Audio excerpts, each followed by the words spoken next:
ద్వితీయోపదేశ ఖండం 33వ అధ్యాయం 23వ వచనంలో ఇలా రాయబడి ఉంది. ద్వితీయోపదేశ ఖండం 33వ అధ్యాయము 23వ వచనంలో ఈ విధంగా రాయబడి ఉంది. నఫ్తాలిని గూర్చి ఇట్లనెను,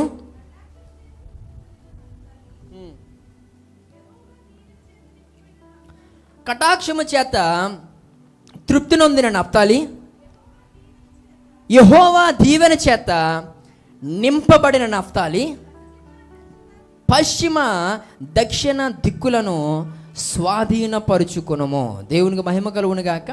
ఇక్కడ పిల్లరా, నఫ్తాలి ఎవరు అనంటే దేవుని కటాక్షమును పొందినవాడు. నఫ్తాలి ఎవరు? కటాక్షమును పొందినవాడు. ఈ ప్రత్యేకమైన సమయంలో ఇలా మాట్లాడుతున్న ప్రియ సహోదరి సహోదరుడా, దేవుని కటాక్షము ఈ మంటి ఘట్టము మీదకి రావాలి అని అంటే మనం ఏం చేయాలి? దేవుని కటాక్షాన్ని పొందుకునే దిశగా మనము కొన్ని పనులు చేయాల్సిన అవసరం ఉంది. ఈ రోజుల్లో చాలామందికి దేవుని కటాక్షముతో పని లేదు, దేవుని కటాక్షం అవసరం లేదు. వారికి మనుషుల యొక్క కటాక్షం ఉంటే చాలు. ఈ రోజుల్లో చాలామందికి దేవుని కటాక్షం అవసరం లేదు. ఈ లోకములో లీడింగ్లో ఏ పొలిటికల్ పార్టీ అయితే ఉందో ఆ నాయకుల యొక్క కటాక్షం ఉంటే చాలు. ఇక వారి వెనకే తిరగడం, వారితోనే సహవాసం. అలాంటి వారిని నిలదీసి, అరే ఒకప్పుడు మంచిగా దేవునితో ఉంటూ దేవునితో సహవాసం చేస్తూ ఆధ్యాత్మికంగా చక్కగా బలపడేవాడు కదా, ఇప్పుడెందుకు ఇలాంటి అనుభవాలు గుండా నువ్వు ప్రయాణం చేస్తున్నావు అని అంటే ఏం చేయమంటారండి? బ్రతుకు తెరువు కోసం అంటున్నారు చాలామంది. దేనికోసం అంట? బ్రతుకు తెరువు కోసం అంట. అలాంటి వారిని అడగాలి ఏమనంటే, అయితే నేను బ్రతికించింది ఎవరు అని మనం ప్రశ్నిస్తే వారు ఏం చెప్తారు సమాధానం? ఈరోజు పిల్లరా, బ్రతికించిందేమో దేవుడు, బ్రతుకుతున్నదేమో ఈ లోక నాయకుల కొరకు, ఈ లోక మనుషుల కొరకు. ఎంత విచారకరమైన పరిస్థితి. ఈరోజు ప్రతి ఒక్కరూ ఎవరి కటాక్షాన్ని పొందుతున్నారు? ఈరోజు ఎవరి కటాక్షం ఉండాలని ఆశపడుతున్నారంటే మనుషుల యొక్క కటాక్షం, మనుషుల యొక్క దయ ఉంటే చాలన్నట్లుగా ఈరోజు ముందుకు వెళ్తున్నటువంటి పరిస్థితి. మన జీవితాల్లో పిల్లరా, మనకు ఈ లోక సంబంధమైన వ్యక్తుల యొక్క కటాక్షం కాదు, మనపై ఉండాల్సిన దేవుని యొక్క కటాక్షం. దేవుని స్తోత్రం కలుగును గాక. ఈ నఫ్తాలి ఎవరు అనంటే దేవుని కటాక్షాన్ని పొందినవారు. ఈ నఫ్తాలి ఎవరు అనంటే దేవుని యొక్క దీవెన పొందినటువంటి వాడు. ఈరోజు మన జీవితంలో పిల్లరా, అది పొందుకున్న కొరకు మనం ఏం చేయాలి? దేవుని కటాక్షం మన మీదకి రావాలంటే మనం ఎలా బ్రతకాలి? సామెతల గ్రంథము 8వ అధ్యాయము 34-35 వచనాల్లో ఉన్నటువంటి మాట ప్రకారంగా మనం బ్రతికితే దేవుని కటాక్షం మనకు కలుగుతుందంట. చదువుందాం. అనుదినము నా గడప యొద్ద కనిపెట్టుకుని, నా ద్వారబంధముల యొద్ద కాచుకుని, నా ఉపదేశము వినివారు ధన్యులు, నన్ను కనుగొనువాడు జీవమును కనుగొనును. ఆ మాట చూడండి. యెహోవా కటాక్షము వానికి కలుగును. దేవుని స్తోత్రం కలుగును గాక. యెహోవా కటాక్షము ఎవరు కలుగుతుంది?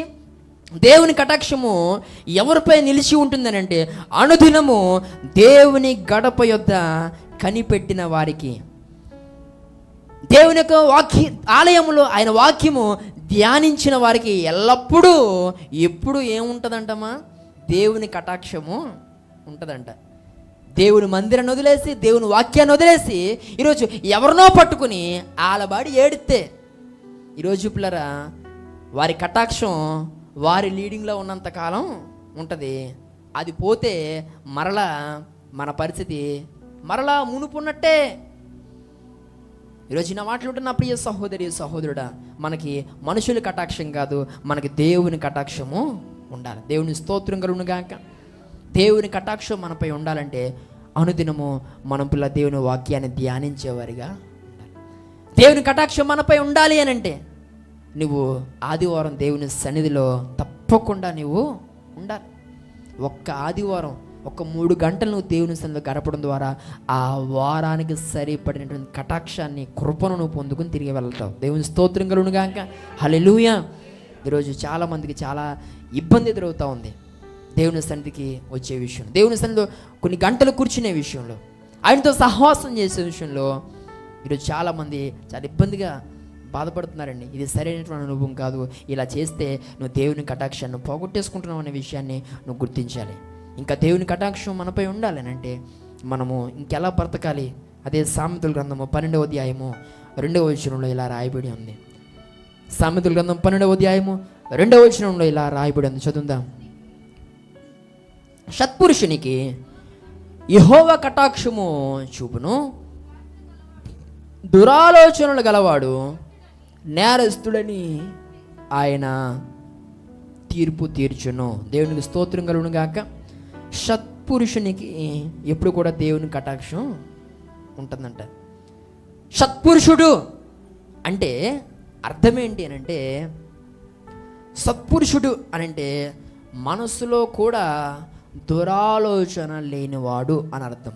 సత్పురుషుడు అని అంటే మనసులో కూడా ఆలోచనలలో కూడా పాపము చేయనివాడు, పాపము లేనివాడు.